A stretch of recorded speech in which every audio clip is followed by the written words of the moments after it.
Thanks everyone for joining us for this lunch break session. I hope you all have already something to bite on or join us later after you grab something to eat. My name is Moritz Körner. I'm a member of the European Parliament from Germany, and I'm a member of the Renew Europe group. And with Renew Europe, I can invite you to this privacy platform that we are organizing, also on behalf of my colleague Sophie Infeld. And today we wanted to talk about, of course, one of the most controversial topics right now when it comes to digital rights in the European Union, and that is, of course, the chat control. And our question was, is this the lurking surveillance state? Of course, you know that there's the proposal by the European Commission on tackling child sexual abuse material online.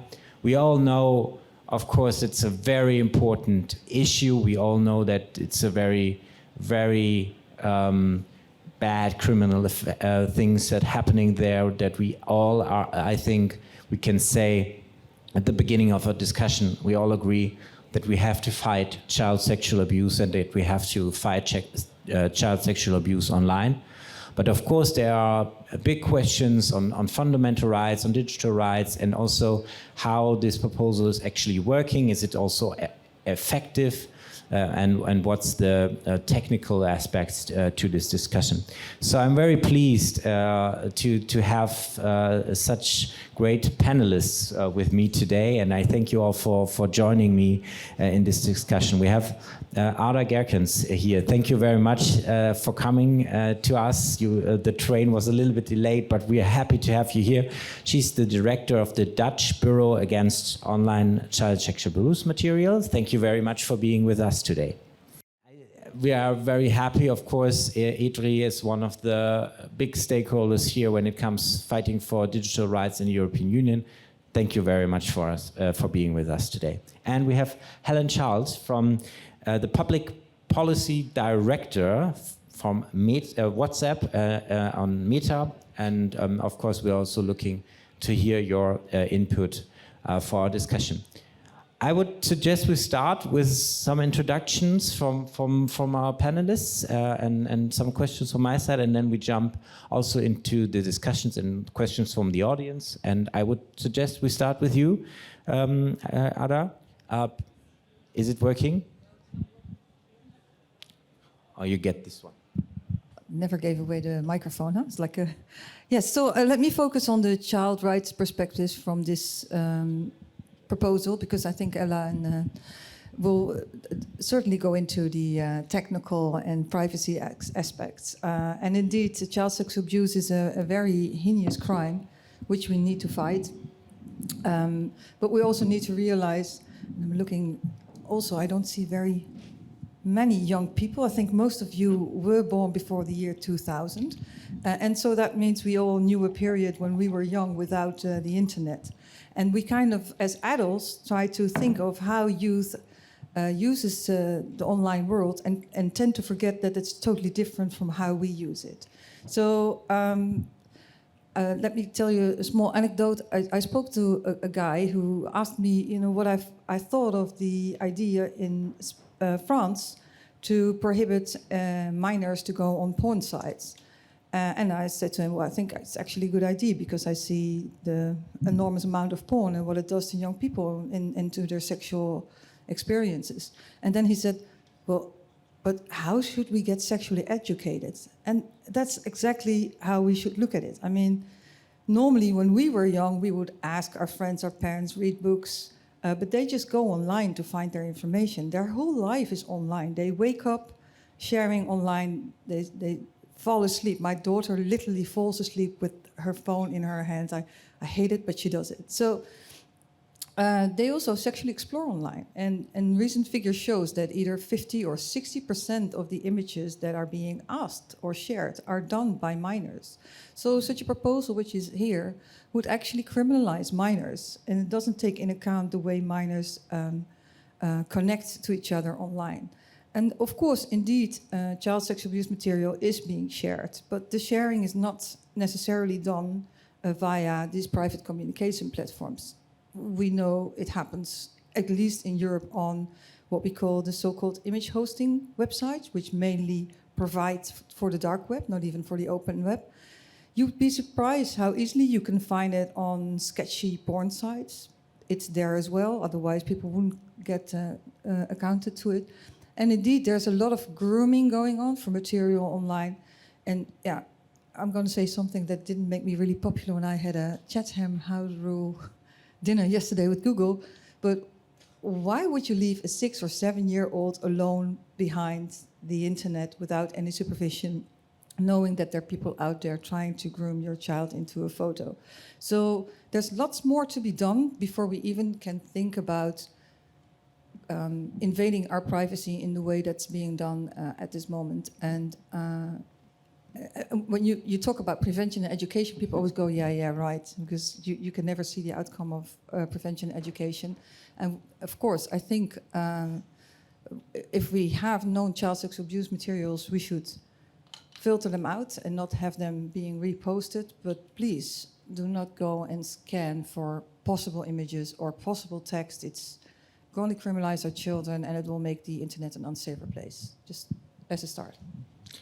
Thank you for that introductory remarks, very clear remarks, and I'm sure later we come back to also your practical experience and work you're doing. But I now hand to Ella on the digital rights aspect of this proposal. Thank you. I'm really getting a message that I'm quite predictable in what I have to say on this law. So hi, everyone. Thank you so much for having me here today. I'm Ella Jakubowska. I work as a senior policy advisor at EDRi, European Digital Rights, which is Europe's biggest network of organizations defending human rights online and to do with everything digital.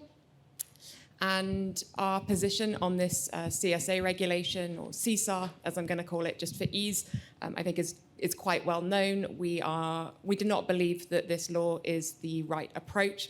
I sometimes feel sad that every time I talk about our human rights perspective, I have to preface it with, of course, we care about children and we want to keep children safe, but really the politicization and the toxicity around this debate kind of necessitates having to remind people that you know, we are fighting for fundamental rights, which includes children's rights, and quite similarly to Arda, a lot of our concerns are based in how we see this law as being really dangerous for everyone online, including the children that it's supposed to support, and that it lacks evidence that these measures are even going to be effective at doing what they're supposed to do.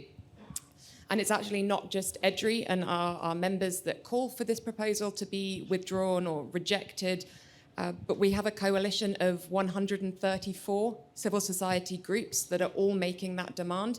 And that includes groups representing women and girls' rights, some victim support groups, some children's digital rights groups. So I think it's very important also to remember that, you know, as much as this might get presented sometimes as children versus privacy, it's a lot more nuanced than that. And privacy means also children's privacy. And there are a lot of groups representing the interests of children who do, fortunately, realize that there are those nuances. But what I want to focus on for the rest of my intervention is thinking about specifically the title of this session, Lurking Surveillance State. Because we've had quite a revelation this week, actually. This panel for me could not be more timely. So for those of you, in case you haven't seen it yet, this week Wired published a leaked document from the Council of EU member states, specifically about the CSAR, so about this legislation, and how they see it opening up a door into private and encrypted messages of potentially all citizens. And probably the headline from that was Spain actually said, the Spanish government said, we would like to outlaw end-to-end encrypted communications in the EU. And bearing in mind, Spain is about to become the next country to hold the presidency of the EU Council. So their views have quite a lot of agenda-setting power in EU policy and lawmaking already. But I really just think we need to take a moment and think about the fact that an EU government is saying that pretty much the only tool that many of us have to keep ourselves safe online, especially as NGOs and activists, politicians, other officials, journalists. This is something that we all rely on, and they want to ban it and actually make it completely impossible for us to protect ourselves online in the way that we are able to offline. But this document didn't stop there. We also saw comments from the governments of Spain, Hungary, and Cyprus explicitly admitting that they see this regulation, which we've been told is only about protecting children, but that they explicitly see it as their opportunity to get access to encrypted communications more broadly. And Cyprus even went as far as to say they see it as setting a precedent for generalized access to encrypted messages in other areas and for other issues as well. So, as one of my colleagues in EDRi has put it, when we've warned about the CSA regulation, that wasn't meant to be an instruction manual, but that seems to be how some of the member states seem to have taken it. But it is, I think, also important that we've now got these intentions of these member states on paper, because it really does evidence some of the enormous risks that we have been talking about to the security, integrity, and privacy of everyone's communications online under this law, not just of actual suspects, but of potentially everyone using the internet. And that also speaks to the core of EDRi's critique of this law. It doesn't really seem to know what it is. Is it a piece of internet regulation, or is it about child protection? Because legally, technically, those are very different things. And actually, I would go as far as to say this law is a complete mess in the Commission's proposal on those fronts. But beyond that, we've also seen in this document the staggering lack of understanding of encryption, what it is, why it matters, and how it works in comments from other governments. I mean, Belgium have said that they are happy in this document, happy for people to use encryption, but it needs to be disabled whenever the government want it to be disabled. Similar other kind of just-in-case type provisions put in there by, I think, about 20 of the 27 member states. So really, really quite deeply concerning that the Law Enforcement Working Party of the Council, who are negotiating this law, just do not understand the basics of the technology that many of them are actually willing to put on the chopping block and get rid of for all 500 million of us in Europe.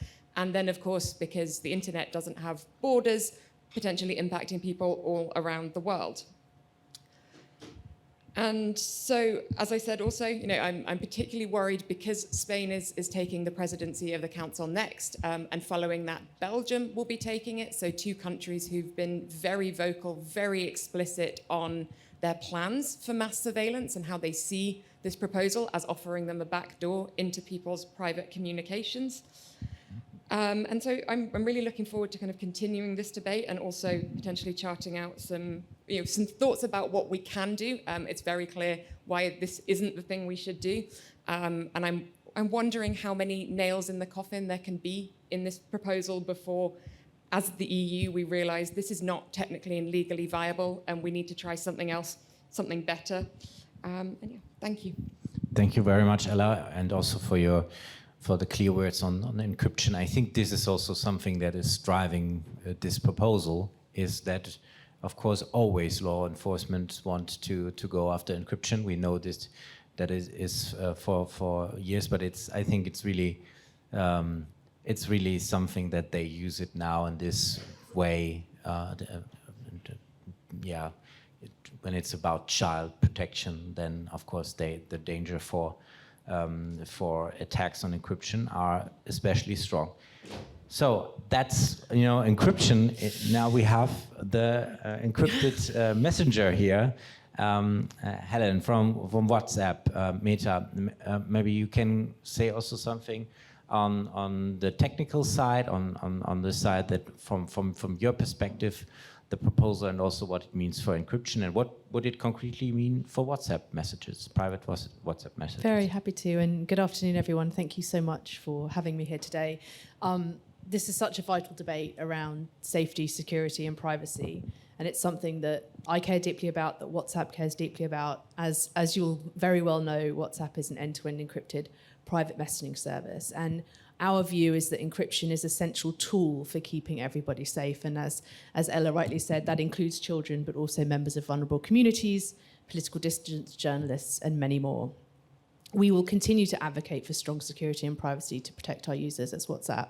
And around that point and the chat control debate, there's 3 points I'd like to just touch on today in my opening intervention. I think firstly, our claims in this debate that scanning people's private messages is an effective and privacy protective way to keep users safe. We very much disagree with these claims. Encryption is a tool that protects people's privacy and security, and it's very concerning to hear that scanning solutions from others, that scanning solutions can be part of privacy-friendly solutions. We can obviously have a debate about where that scanning takes place and at what point in the process. Does it happen slightly before encryption or on device or off device? But wherever it happens, it is essentially surveilling the contents of people's private messages in a way that they are not expecting or relenting to, and sending that information out to third parties. And the key issue here is scanning wherever it happens in an encrypted environment is breaking the promise of end-to-end encryption, which is only the sender and the intended recipient can see the content of the messages. The threats that some of the colleagues here have touched on are concerns that we very much share at WhatsApp, and are things that have been raised far more eloquently by cryptographers and privacy experts, particularly around how the kind of scanning proposed in this debate would expose users to significantly greater risk of being hacked, including by criminals, but also by hostile state actors. Concerns have been raised about how such scanning approaches are very vulnerable to political manipulation. There's a wide array of risks, particularly around scope creep, as was revealed in some of the leaks this week, but also about repurposing and the efficacy of some of these technologies. And while these vulnerabilities, I think the key thing to underscore there is these vulnerabilities would affect everyone who relies on end-to-end encrypted services. It's not possible to build these just for the bad guys in the way that some of the colleagues write, some of the politicians writing in that document and officials writing in that document have envisioned. So in putting in place these kind of systems would open up risks to people all over the world who rely on these services. And I think the Libe Committee Complementary Impact Assessment brought that out quite well, but I also enjoyed Kieran Martin's take on this in his FT piece a few weeks ago, where he described approaches to access messages while being end-to-end encrypted as technological cakeism, and I thought that was quite good. My second point that I wanted to make this afternoon was that scanning and detection aren't the only way to approach safety in encrypted environments. It's not an either or nothing situation. And to the point that we're here today to think about thoughtful solutions and different approaches to this, I think I wanted to reflect for a moment on WhatsApp's approach to tackling safety for our users in an encrypted environment. Our aim at WhatsApp is to be world-class on user privacy while protecting users from harm. We try and do that in 4 key ways. I'm just going to go headlines for the moment, but happy to get into detail. Firstly, we try and design the service to minimize harm and prevent abuse from happening in the first place. And this is on our service, it's about not being able to search for people, not using algorithms, but other services would have different approaches to thinking about how they were designing a safe service architecturally. We give people the tools to protect themselves from unwanted interactions with things like blocking and reporting if you get new contacts. We also detect potentially harmful activity by looking at unencrypted information. And I know that might be contentious with some colleagues, but it is an approach we use. So we look at things like group names, descriptions, and things like that. And over the years, we've been steadily enhancing our systems to detect harm in that way without access to message content. And then finally, we invest in working with safety experts and support the work of law enforcement. And using a combination of these techniques, WhatsApp sent over 1 million reports to NECMEC last year of suspected CISA abuse. And that was more than Apple, Twitter, TikTok, and I think Microsoft combined. So the example there is to show that scanning is not the only approach that can be taken here. There are other ways to think about safety and encryption. Before I hand over, I just want to close on a couple of reflections on the CSAM regulation. and the specific proposals. I mean, we've all agreed that child safety is a critically important issue, and I think services can and should be required to prevent such heinous crimes and to take action. There are, I think, some sensible ideas in the regulatory proposal. So the idea of risk-based approaches and mitigations makes sense when they allow providers to evaluate the specific risks of their services and establish appropriate mitigation strategies and, you know, give a route to provide legal basis for those. I think the proposal for a creation of a EU centre also makes a lot of sense. But as we've already touched on, other parts of the proposal are deeply concerning. So we think that encrypted messaging services should be permitted to meet obligations to tackle CSAM without accessing message content. And that should include approaches like product design, it should include metadata processing, and that means the regulation needs to be explicit in protecting end-to-end encryption and ruling out scanning as an enforced solution. Finally, I just want to touch on the title of the regulation and the mismatch between prevention and detection, because the regulation really hones in on detection as being the way to protect children, and we think there's a real failure there to recognise the importance of prevention. And indeed, the work of existing voluntary efforts, we strongly believe that companies should be protecting children from abuse happening in the first place, not just detecting it after it's happened. So I think those were the remarks I wanted to make, and really looking forward to the discussion today. Thank you. Thank you very much for these opening remarks. Maybe to add a little anecdote from my side. Last week I was with the LIBE delegation in the US. We had a yearly delegation talking to stakeholders in Washington. And I think the interesting thing was when I asked someone in the FBI, I asked also NECMEC, you know, would you go or would you ask for a proposal like that in the European Union where we order companies to scan private content? And both of them, even this big guy from the FBI looking very, you know, FBI officer, you can imagine how he looked. He looked at me and said, no, we have really big First Amendment problems with that, and it would be unconstitutional.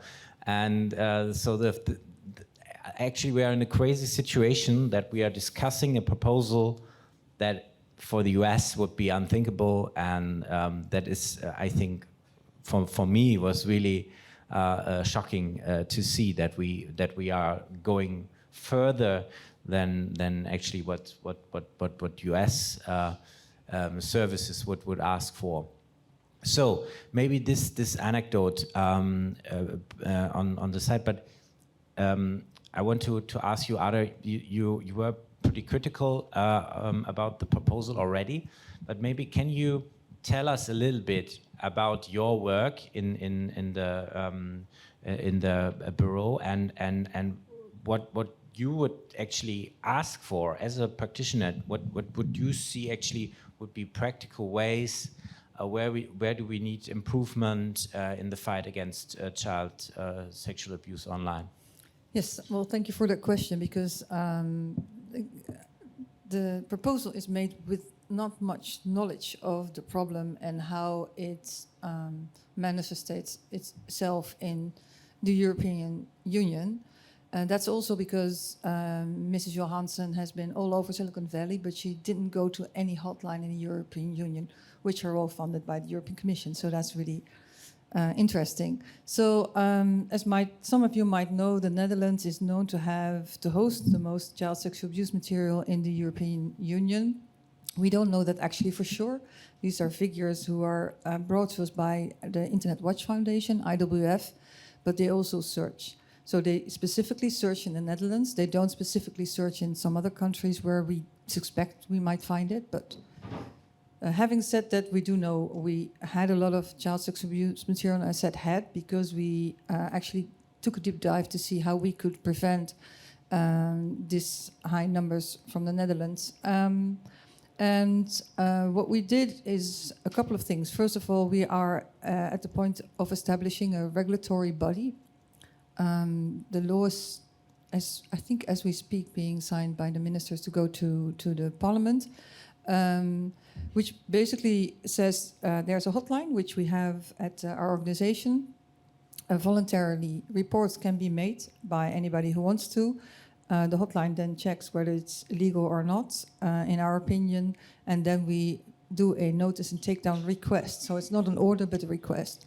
And 95% of the times, images are taken down within an hour, so really swiftly.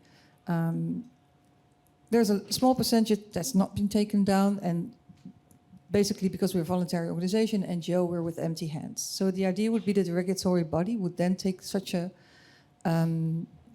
report and then put a detection or a notice and takedown order in place. And if you don't comply, you get fined. But also, of course, I mean, if it's taken down swiftly, that doesn't say anything. Because if it's up at the same website within seconds, and we sometimes suspect it to be, then it's not really taken down. That would be something that such a regulatory body could dive into to see where does the image go once it's been taken down. And if somebody puts it up on the same website or same IP addresses or same hosting party within seconds, you could, well, that's intent, right? So we have laws for that. You can then prove intent. But at this point, there's nobody really diving into that. So we hope to do that with the regulatory body. What we did do is reach out to the hosting companies, the image hosters, and we spoke to them. And we do know that a lot of image hosters also don't want this kind of material. Actually, there was one image hoster in France who quit it a couple of years ago because he felt he couldn't clean up his network the way he wanted it to. But most of these image hosters, we all think these are big companies, right? It's also what the European Commission, these are companies. You talk to the companies. Companies should take their responsibility. But to my surprise, I wasn't talking to a company. I was talking to a guy in Pakistan calling me from his cell phone, talking about, you know, how to help him with this problem at his hosting service. So I thought, well, you're a technical guy because you have an image hosting company or website. But then he didn't even know how to build an API. So all the proposals that we have, we really needed to help him. And also needed to understand that once he would admit that he would have child sexual abuse material probably on his network, it would put him in danger in his country because, you know, there are different laws in these countries. So to actually make them comply with your rules, and what we do is we offer a 3 eyes, named after the triple verification, 3 eyes, a server where we have a lot of hashes of known images, and people can send out a request with their hash of their photo or video and asking them, do you know this hash, yes or no? So we don't hand out the hashes, we have our own control, we know what the hashes are like, having them audited as well. So I think you can do this also in a way that you can diminish the risk of abuse in here. But for them to connect to this hashtag server took some persuasion. And persuasion works a lot better than laws, in my opinion. I think in the end, you should have the possibility to give a fine, but you should, in my opinion, much more sit together and, from a multi-stakeholder approach, look at it specifically for every platform. It's different. Things happen different on TikTok than on WhatsApp, than on such an image host. You can't make one legislation for all. And this is what, in my opinion, is really lacking in this proposal. Thank you very much. You just mentioned, but just want to underline it. So Commissioner Johansson didn't talk to the European hotlines. I talked yesterday, I think, with InHope, and there's no role in this new proposal for the established hotlines that are working in this field for years. That is when I really heard that.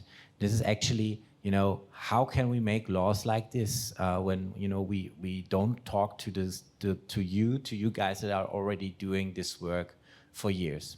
Well, it's not totally true they didn't talk to us. I was able to be part of a call once online because it was during COVID time. But as even from today, because I have invited her, I have also invited Emily Puccio from the EDRi group of children, and I've invited the Commission. They haven't come, not yet until this day, and we're the biggest hotline in Europe. And if you don't want to go to me, go to Brussels. You have Child Focus here. You have In Germany, in France, there are many out there. So they don't know indeed the work that we do. And what they're doing now is to have you all send it to this European center, who will then be again confronted with lots of images, having to, as what kind of body, what do they have, to evaluate whether such a thing is illegal or not, and then send it to Europol, who will then send it back to the, in this case, Dutch police, who will then say, yeah, okay, we put it on the shelf there because we have another 50,000 reports still lying from NECMEC. It's just going to clog the system. It's not going to help children. Thank you very much. And I think what you just in the end said is also very important, that they have already lots of leads, and they also have to already prioritize where law enforcement. So actually, one way to do it, or my way to do it, would to invest more in law enforcement. Actually, we need more personnel and more people that are capable to invest these leads.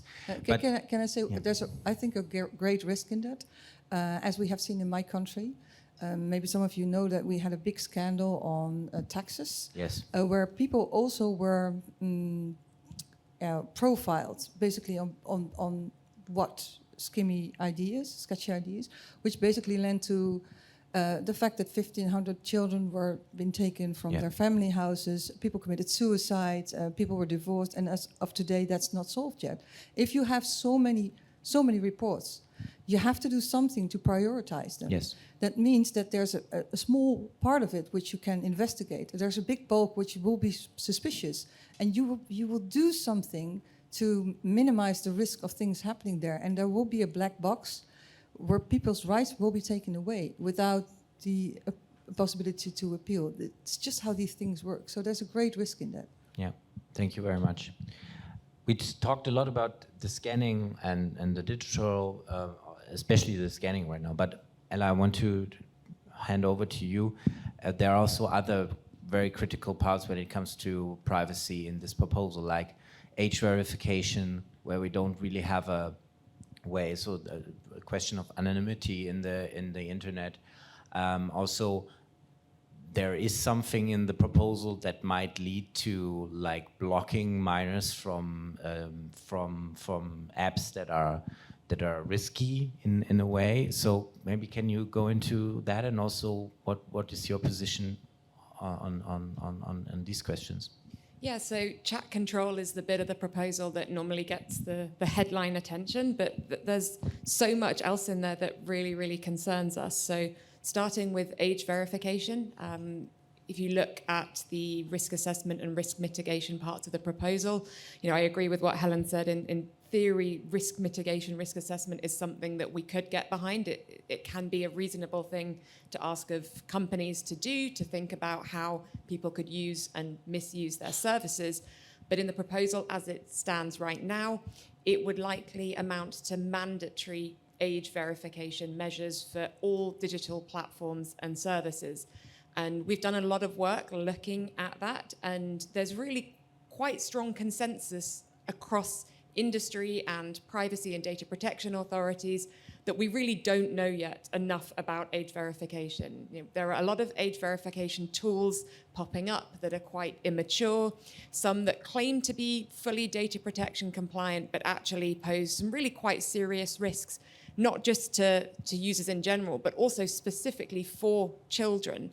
To give one example, we're seeing a lot of recommendations for facial recognition to be used as a way to estimate the age of people in order to use an online service. And despite claims from the suppliers that there's no bias in their systems, we know systemically that these systems are not accurate, especially when it comes to Black and brown people, Asian people, when it comes to predicting their ages. These systems can be really, really faulty.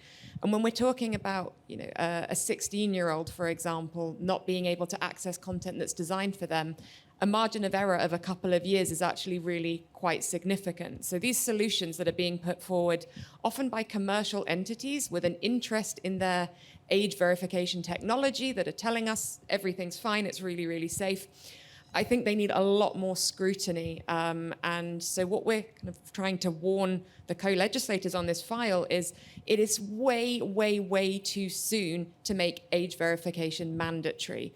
We can look at the GDPR and we can see some guidance there around age checks and more around self-declaration of age, which we know some child rights groups support. We know others say that that's not effective enough and we need to do more. And so I think in theory, there could be some rights-respecting, privacy-preserving age verification measures that we could look to, but they are just not there right now. And it's so, so dangerous, therefore, a bit like other parts of the proposal that really haven't engaged with the technical reality of the internet. I mean, the EU hotlines weren't properly consulted, neither were digital rights groups and those of us with experience in internet regulation. Even though this is a piece of internet regulation, we were very much sidelined by the Commissioner and her department in the preparation of this law, where we were trying to explain why the technologies just do not work in the way that you're hoping they're going to work. But to then link that back to the broader questions of what it means for anonymity online, we're also really, really concerned of how these measures around age verification could push towards all sorts of different solutions, whether it's the facial recognition type solutions I've already mentioned, or the use of identity documents.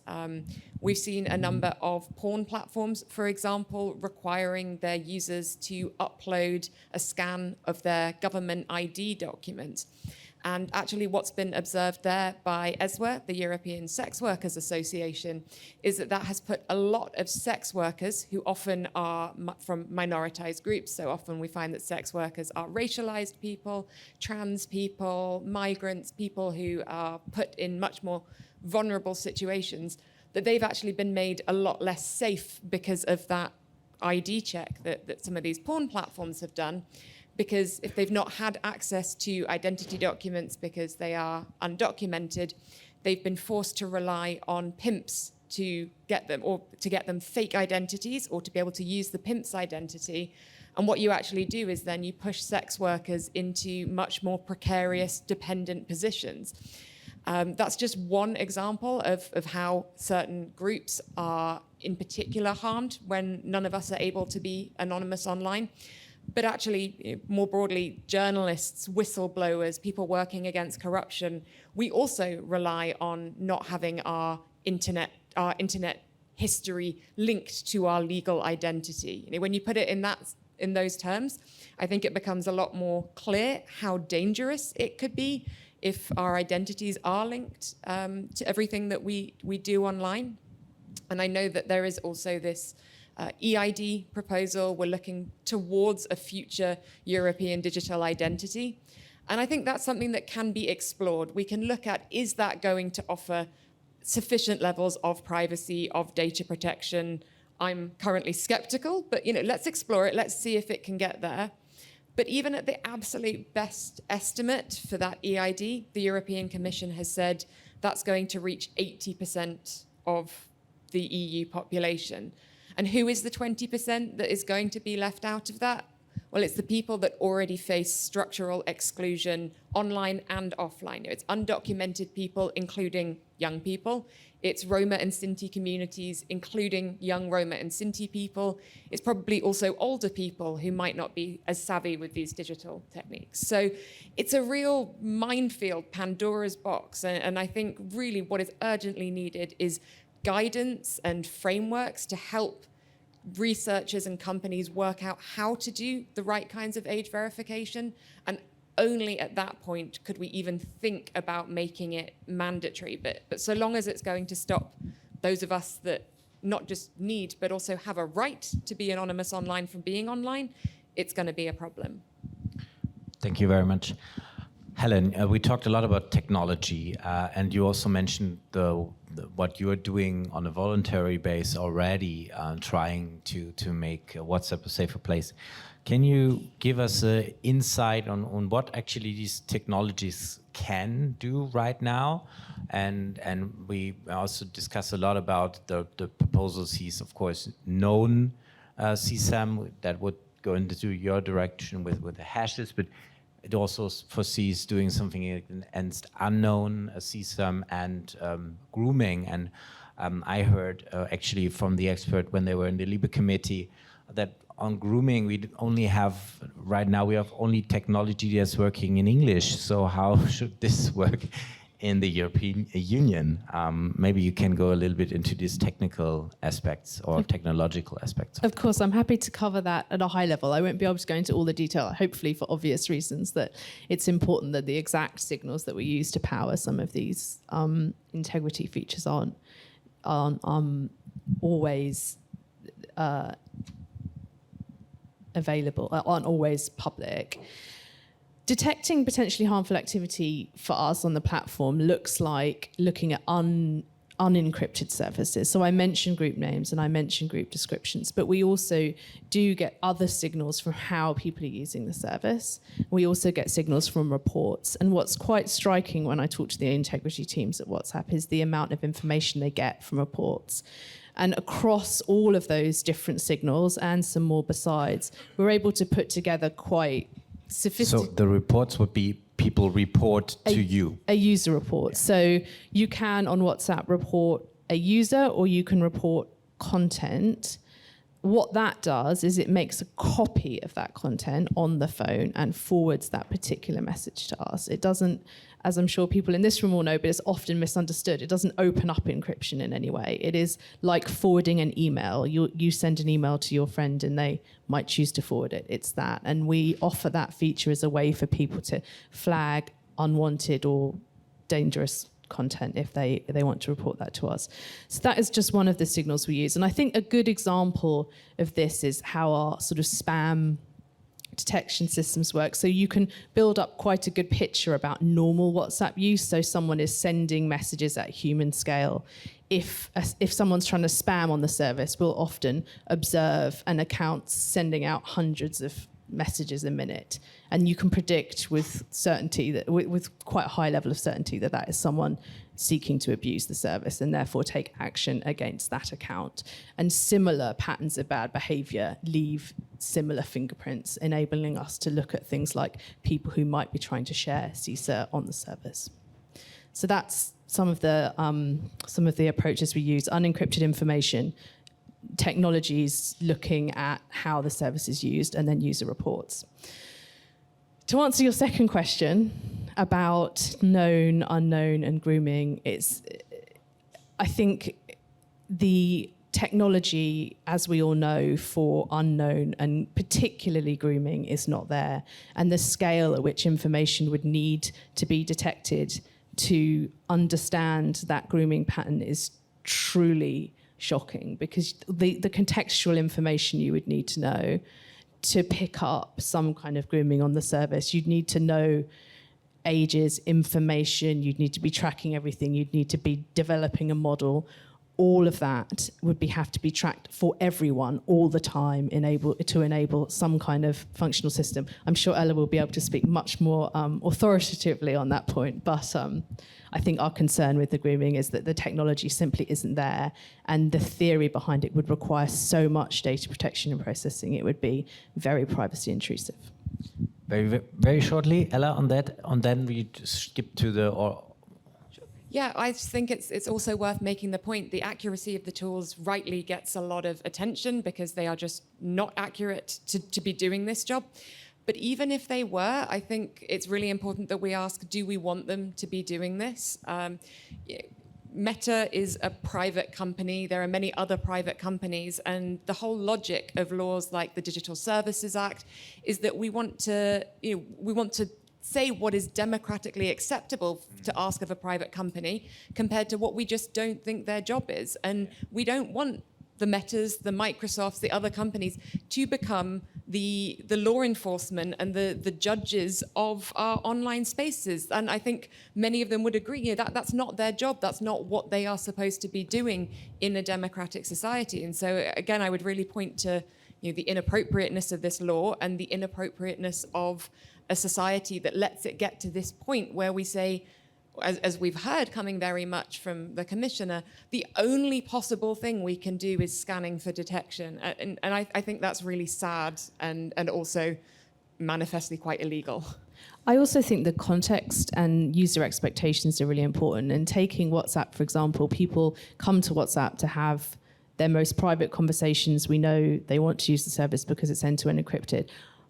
Speaking across Meta and the family of apps, I think expectations are different with other services. And this is where the thoughtful approach to risk mitigation is really important, because the risks are different depending on different services. And there will be some approaches that might be very appropriate where people are on public services and they're interacting and they're giving their data freely, and then that again can be rightly used to power safety solutions. But I think on a service like WhatsApp, which has a principle of data minimization and minimizing the amount of data we collect, but also offering a private service, expectations are slightly different. So I think that's where it's really important to think about both the risks and how the services are being used. Thank you very much. At this point, I would like to open our discussion a little bit for you, for the audience, for questions to our panelists on the aspects already discussed, or what you would like to have discussed. Yes, there's a... Thank you very much for an excellent panel, and I learned a lot. I really like the point that Ella brought now at the end about the fact of who's going to govern this system, right? Who's going to decide what is to be scanned and what is not. And you already said, yeah, like we don't want companies, and we totally agree with this thing, but in all of the proposals that we have seen and proposals on the privacy-preserving way, both for Google and Apple, I also have been in chat rooms with them, and it's always this promise that we will make a decision, right, about who can do this thing, or we will merge. Do you have any insights about, is this something that we cannot resolve? And I would be very fine with this answer. Or is this something we can actually resolve and there can be a governance for this? Because if there cannot be governance, right, we really need to push, like the fact that this only appeared at the end of this panel, when it's one of the main reasons why this law cannot work, because we cannot decide what should be scanned even.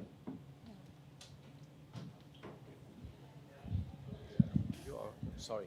So I think this law is always going to be limited, because there are limits to what we think is fair, reasonable, and feasible for companies to do. So to a large extent, I think some of it just needs to be chopped. If you look to the case law of the Court of Justice interpreting the Charter of Fundamental Rights, EDRi is a fundamental rights organization, that's really important for us. I think the case law gives you a really good ground to say it's really hard to see how the scanning for new material or grooming could ever be lawful, especially when the proposal is to do it on a generalized scale. There are so many precedents in bits of case law that I know the Commission has disagreed, but very, very clear on the importance of privacy and also what would constitute mass surveillance or not. And I think with those kind of tools, it's always going to be mass surveillance. I think where there is an opportunity for the EU to have some sort of legal framework is around the known material. We don't support the scanning tools for known material being used in a generalized way. But for the example that Arda gave around that kind of triaging, I think has a lot of promise. I think there is a place for technology to be assistive and for the whole system to become smarter, and then also for there to be more rules on platforms around how to implement safety, security, and privacy by design for children and for adults. Beyond that, I think that, as we touched on earlier, there's a whole chunk of this law around law enforcement, but also going much more broadly into judiciaries, social services, prevention programs that are just not fit for this particular law. So I think other laws, other codes of conduct are going to be much more appropriate for the issues that are trying to be tackled when it comes to those other points. And I think you also have to define first what's child sexual abuse, because the enormous amount of images that are being shared at the moment, it's not all child sexual abuse. Yeah, it might be if you're a 14-year-old sending it to another 14-year-old legally, you're spreading and making and asking for CSAM. But already in the Netherlands, we don't prosecute those because it's voluntary sharing. And out of those voluntary sharing, it's only 10 to 20% that leak out. So it's about 80 to 90%, which is completely, in a safe environment and stay safe. So what we're doing now is with enormous legislation trying to fix a hole while we don't even know how that hole, what it looks like. What are we actually talking? We don't have one CSAM problem. We have several CSAM problems, but we're trying to solve it, fix it in one way, without discussing it with the ones who are most vulnerable here, and these are the children, because breaking the privacy of children. You just mentioned some proposals of the things Hungary, for instance, said. We know, for instance, that LGBTQ+ youth are more viable to go online to explore their sexuality. These are the most vulnerable young people who will be at risk in countries like Poland and Hungary, where you cannot discuss this subject with minors. So let's first think about that before we have this horrible legislation which will harm children more than help them. And there's actually a poll, I think, by the Greens, and children were asked, and minors were asked, do you want to have your chats controlled to help fight child sexual abuse? And I think it was 80% or something saying no, obviously not. So if we should also talk to children and to teenagers and so on if we discuss these things. I just wanted to add one final point on the scanning. Where is it appropriate? I think I've been really clear that in end-to-end encrypted environments, I don't think that's justified at all. I do think there are potentially there are circumstances where scanning in public services is effective and proportionate and appropriate, and we shouldn't be talking about throwing the baby out with the bathwater here, but it needs that careful level of detail and thought. Okay. We have other questions. We want to answer all your questions here. Thank you very much, and thank you for the insightful exchange.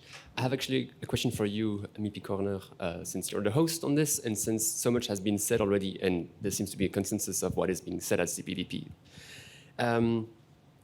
Your group is the Renew group.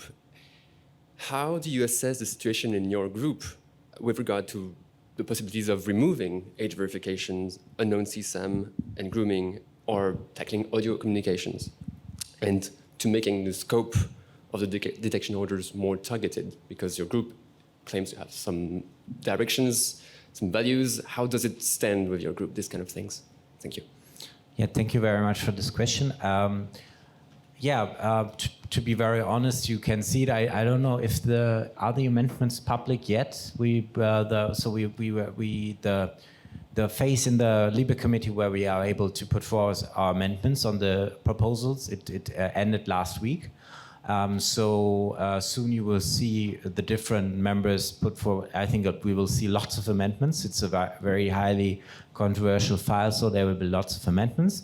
To be very honest, the shadow of my group, Renew Europe, has Hilde Wautmann. She's supportive of the overall approach, and she will put forward amendments in that direction. But there are other MEPs in my group, myself, of course, but also Sophie Infeld, Karen Melchior, others. And we put forward amendments as exactly what you said. I try to narrow the scope on the detection orders, age verification, anonymity. I actually put forward a privacy paragraph on the whole thing. But I generally think that this whole proposal, and we discussed it now, and even again after our discussion, I come to the conclusion that the whole proposal is not fit for purpose. That's why I put forward a reject the proposal amendment. And I hope to gain support in the parliament for that. Of course, it's a huge fight. It will be an uphill battle. I think that this discussion in the groups is growing. Even in the EPP, we have now members that are against this proposal. But it is a very, very controversial issue. We will see a huge discussion, and also in council, after the legal service of the council came forward with a very critical assessment of the proposal. We now have some discussions. It will maybe, I don't think that we will have a council position before the summer break. So we will see. And I think this will be a topic that might also be reflected in the discussions on the upcoming European election. And I think that we should need this public, or that we should use this public debates and really discuss what's in this proposal and look at the details. And I think if you do that, people will come to the conclusion that this is not the right way to go forward. But to be very honest, what your question was, my group is split on this issue. I think we had another question. Yes, hello. Thank you for the panel. I have two questions to Elena. So if these rules take effect, the authorities have the power to force a platform, such as yours, to monitor all communications of all users. And since your platform is currently end-to-end encrypted, that would mean that you would have to weaken the encryption if you receive such an order. So the first question is, it seems to me impossible that you would be able to change your infrastructure the moment you get an order. So does that mean that if this law takes into effect, that you would have to, let's say, get rid of end-to-end encryption regardless of receiving such an order? And this would, of course, not only apply to your platform, but to any platform. And the second question is, in the introduction, you indicated that protecting the confidentiality of communications of your users is very important to you. Thank you for that. Assuming that you would refuse to weaken your infrastructure, does that mean that potentially you would have to leave Europe, that you would discontinue your service in Europe? Thank you. Thank you very much for those questions. To take them in order, I don't think the minute the law passes is the point at which you would need to take a decision about changing things. I do think there will be a process, and I think, as we've discussed, there's a long way to go before this becomes law, so I don't want to speculate on what the final text will say. To get to your second question about what would happen if WhatsApp was faced with a order that required the lowering of security, I think we've said before that we wouldn't be willing to lower the security of our service for our users. And I think that position remains the same. Again, though, I think there's a long way to go with this proposal, and so I don't want to speculate. I think we all hope it doesn't get to that. Other questions? Yes. I'm too small. So yeah, just out of curiosity, so we know Australia actually has a very similar law already implemented in the discussion.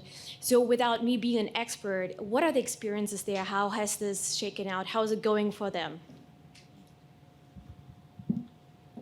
I'm afraid I can't speak with great expertise on the Australian law because it's covered by one of my colleagues, but perhaps Ella can. But so far, I think there has been, the law as passed had some worrying provisions in it around encryption, as you mentioned.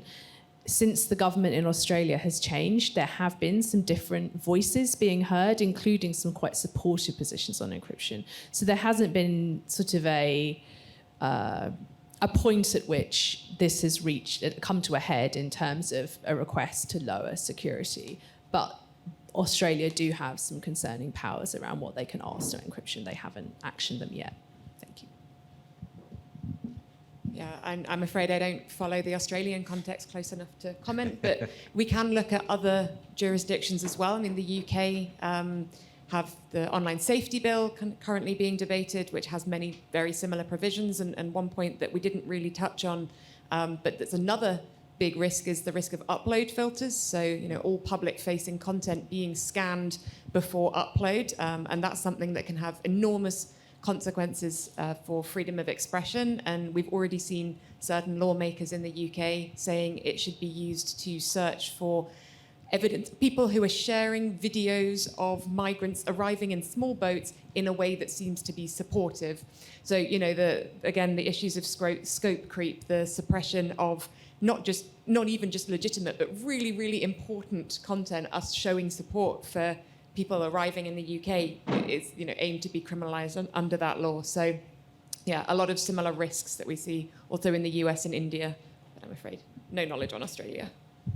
Can I add something on that? It's off topic, but it's a point I want to make, because the way this discussion goes on child sexual abuse, it's not helping children or anybody who's being sexually abused, because we're making it such a huge thing to happen to you that it's, you know, it's like the worst in the worst crimes that can happen to you. It's not true. I've seen children who've been bullied, battered, hidden by their parents. In the Netherlands, a child a week dies because they're being beaten to death by their parents. I've been to Rwanda, and I've seen the stories of children who had to behead their parents. Awful things can happen to you, indeed. But if awful things can happen to you, why do we only focus here on child sexual abuse? Our helpline gets reports on child sexual abuse of children, but also on other online harm. So we have an Islamic girl who is being photographed walking with a white boy. And she knows when that photo leaks to her parents, she might be forced into a marriage or she will be sent home. That's also an awful situation. But this girl will not be helped because we're telling her, no, that's just not that as bad as. So if you're abused when you're 18, we have Sue Ellen in the Netherlands. She was videotaped by her boyfriend. She didn't know when she lost her virginity. When they broke up 3/4 years later, he sent that video to his friends, who then sent it to other friends, who then contacted her saying, if you don't send me more images, I will put it online. So she did. She got depressed. She wants to kill herself. Eventually, she ended up in a closed hospitalization. But she was 18. She will not be helped with this legislation. You see, it's also biased to just say it's only a problem when you're 0 to 17 years old and it's naked is involved. This means there's a problem with online harm. We need to solve that problem and not just start scanning and thinking that will solve the problem, because it won't. Thank you very much. I see that already the next panel is, and I get the signals that we have to close our panel. I want to thank you very much to our panelists. I think it was such an insightful discussion. I again learned a lot, even if I already worked a little bit on this file. But I again think it was very insightful. Thank you very much also for your practical perspective. I hope that all the audience also gained some insight, and thank you for having your lunch with us with this discussion on this important topic. And if there are other questions or anything that's still open, please feel free to contact me or also the panelists, and maybe talk to stakeholders, to politicians, because I think we have to stop this proposal. Thank you very much for the discussion.